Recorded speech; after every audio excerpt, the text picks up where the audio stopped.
In the twilight of the 17th century, a proud and independent Scotland, chafing in the shadow of its wealthier English neighbor, dared to dream an audacious dream. It was a dream of empire, of a golden colony named Caledonia on the Isthmus of Darien in modern-day Panama. This sliver of land, they believed, would become the crossroads of the world, a gateway connecting the Atlantic and Pacific, funneling the riches of the Indies through Scottish hands. The nation was swept by a patriotic fever. From the grandest lord in his castle to the humblest farmer in the Highlands, Scots poured their savings into the venture.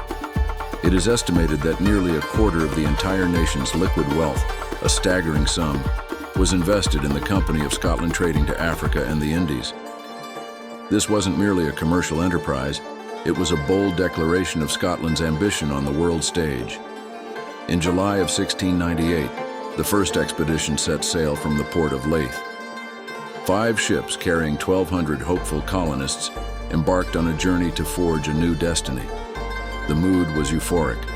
They were pioneers, nation builders, destined for glory and unimaginable wealth. They arrived in a land of breathtaking beauty, a verdant paradise of lush rainforests and pristine coastlines. They christened their settlement New Edinburgh and set about building a fort to protect their claim.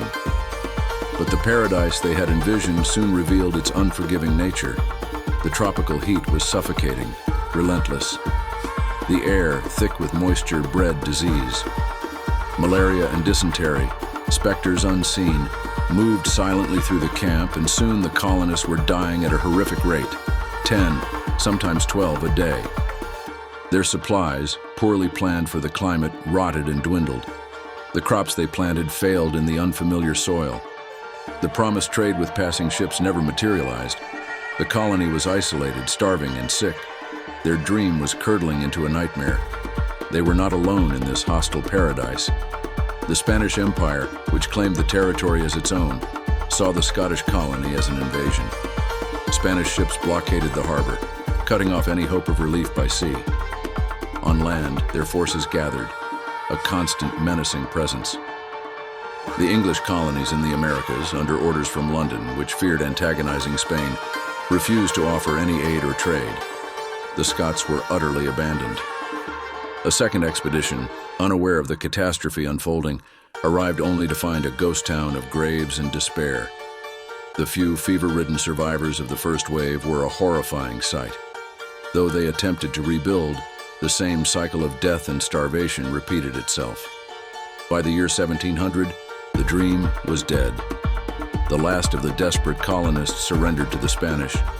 Of the roughly 2,500 Scots who had set sail for Darien with hearts full of hope, only a few hundred ever made it back home. The return of the skeletal survivors brought the scale of the disaster crashing down upon the nation. Scotland was financially shattered. The loss of such a vast portion of its capital plunged the country into economic ruin. The failure of the Darien Scheme broke more than just the nation's bank. It broke its spirit. The grand ambition for a Scottish empire lay in ashes. This crushing financial vulnerability and loss of political confidence pushed Scotland towards a difficult choice.